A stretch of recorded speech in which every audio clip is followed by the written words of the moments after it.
नमस्कार, FM news देख रहे हैं आप। मैं हूं आपके साथ प्रियव्रत दीक्षित। इस बुलेटिन में आप सभी का स्वागत है। रुक कर लेते खबरों की ओर, जहां पर आपको बता दें कि साउथ दिल्ली के पास इलाके में स्थित सफदरगंज क्लब, जो कि 1972 में स्थापित है, आजकल इसके चुनाव को लेकर सरगर्मियां तेज हो गई हैं। पिछले कई सालों में यहां वर्तमान मैनेजमेंट ने इस क्लब के लिए काफी काम किया है, और जिसमें स्विमिंग पूल, बिलियर्ड्स के अलावा अन्य सुविधाएं दी गई हैं। यहाँ पर बार और क्लब का सौंदर्यीकरण भी किया गया है, और फैमिली वालों के लिए अलग से एक जगह बनाई गई है ताकि वह अपनी फैमिली के साथ बार में आराम से बैठ सकें। इसके साथ ही बाहर के अंदर एक बड़ी स्क्रीन भी लगाई गई है, और इस क्लब की प्रतिष्ठा पिछले कुछ सालों में काफ़ी बढ़ गई है।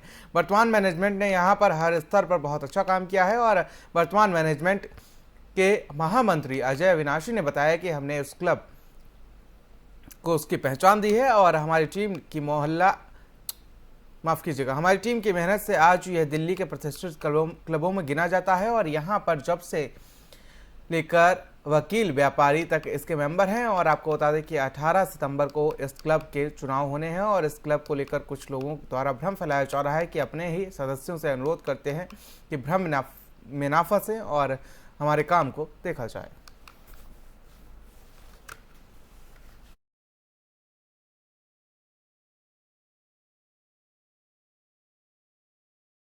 तो वहीं आपको बता दें, दिल्ली में केजरीवाल सरकार नीति पर शराब नीति लाई गई थी। तो वहीं आपको बता दें, जिसमें शराब ठेका संचालकों ने लोगों को शराब पर ऑफर देना शुरू कर दिया था, जिसमें कई ठेकों पर एक बोतल के साथ एक फ्री देने का अभियान चलाया गया था, और इसके बाद से जगह जगह पर शराब खरीदने के लिए लोगों की लाइन लगी हुई थी।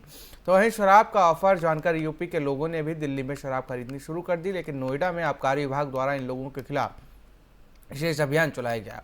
दिल्ली से सटे बॉर्डर पर नोएडा में विशेष अभियान चलाया गया, और आबकारी विभाग ने 1 अप्रैल से चलाए गए अभियान के तहत 21 अगस्त तक कुल 17,000 लीटर शराब बरामद की, और इस दौरान कुल 235 लोगों को आबकारी विभाग ने पकड़ा।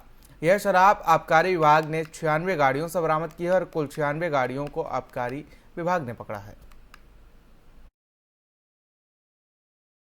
पिछले 5 महीने में कितनी शराब पकड़ी गई है और ज़्यादातर शराब कहाँ से पकड़ी गई है?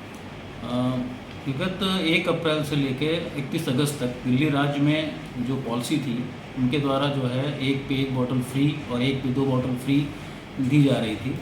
और क्योंकि हमारी एमआरपी वैसे भी वहाँ दिल्ली राज्य की हमसे कम है थोड़ी, तो वहाँ पे तस्करी काफ़ी ज़्यादा मात्रा में हो रही थी, और हमारी टीमें नियमित वहाँ चेक पोस्ट पे लगी हुई थी, और हमारी टीमों ने बेहतरीन प्रवर्तन कार्य करते हुए विगत 5 महीनों में लगभग 17,319 लीटर शराब पकड़ी, 235 व्यक्तियों को जेल भेजा, और 96 व्हीकल जिसमें 2 पहिए और 4 पहिए वाहन सम्मिलित हैं, उनको हमने दफ़ा 72 के अंतर कार्रवाई करते हुए उनको जब्त किया।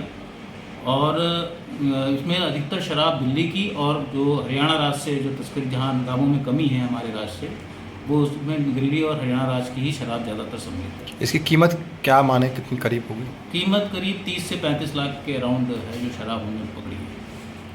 पिछले 5 महीने वहीं थाना सुल्तानपुरी के अलर्ट स्टाफ ने ऑपरेशन क्लीन स्वीप के तहत कार्रवाई करते हुए एक आरोपी को गिरफ्तार किया है, जिसके पास एक देसी पिस्टल और 2 जिंदा कारतूस बरामद की गई हैं। बताया जा रहा है कि आरोपी का नाम कुलदीप वर्मा है, और इसके ऊपर पहले से ही डकैती, चोरी सहित 21 मामले दर्ज हैं। आरोपी कुलदीप की गिरफ्तारी के साथ ही पुलिस ने 3 मामलों को भी सुलझा लिया है, जो कि सुल्तानपुरी थाने में दर्ज थे।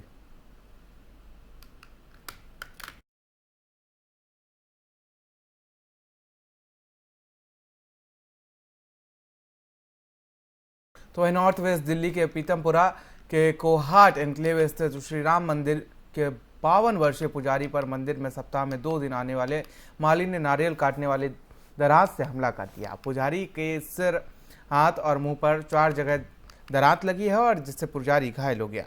तो वहीं आपको बता दें कि उन्हें निजी अस्पताल में भर्ती करवाया गया है, जहां पर उनका ऑपरेशन किया जा रहा है। दरअसल लक्ष्मी नारायण पुजारी ने आज फूल आने वाले माली को कहा कि वह जल्द फूल लेकर आए, क्योंकि श्रद्धालु सुबह आते हैं और माली लेट आता है। साथ ही दूसरे पुजारियों की माने तो उसे सप्ताह में 2 दिन की बजाय रोज आने के लिए भी बोला गया। तो इसी बात को लेकर दोनों में मामूली कहासुनी हो गई, और फूल और टहनियाँ लाने वाले माली आग बबूला हो गया और दराज से पुजारी पर हमला कर दिया।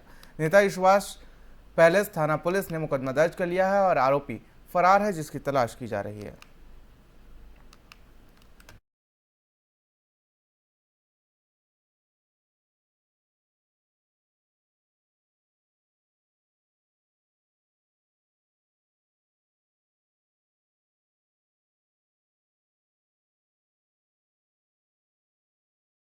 देखिए, जहाँ तक पुलिस की बात है, हम सुबह तो जब हमला हुआ उस समय नहीं थे।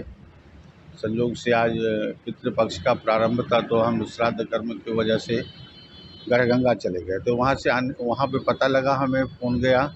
उसके बाद जब मैं यहाँ आया तो सबसे पहले गया हॉस्पिटल। उस समय उनका स्टिच वगैरह नहीं हुआ था, मतलब ऑपरेशन शुरू नहीं हुआ था, लेकिन इस समय ऑपरेशन वगैरह हो गया है और उनका 2 दांत भी निकल गया है। इतना ज़ोर से प्रहार था उनके ऊपर। और जहाँ तक पुलिस की बात है तो वो एक्टिव है, पूरे एक्टिव। थाने भी गया था एसएचओ साहब से मिलने के लिए। संयोग से उस समय एसएचओ साहब नहीं थे, लेकिन जो हमारा एसआई है गजेंद्र सिंह जी, उनसे हमारी बात हुई। उनसे हमने डिटेल में सारा बात उनको बताया। उन्होंने कहा, पंडित जी आप बिल्कुल ही चिंता ना करें, हमने 307 जो एज मर्डर की तरह ही होता है वो, उन्होंने जो किया है वो केस हमने बना दिया है। लेकिन सर उनके पीछे अभी मैंने पूछा कि उनको पकड़ने के लिए कोई गए हैं कि नहीं, कहाँ छुपा है, कैसे छुपा है, वो तो आपको ही उसको ऊपर करना पड़ेगा। कहा, पंडित जी जो हमारे एसएचओ साहब हैं, उनका जो एडिशनल एसएचओ होता है उस हैं, साथ में 6-7 और पुलिस वाले हैं, सब निकल चुके हैं।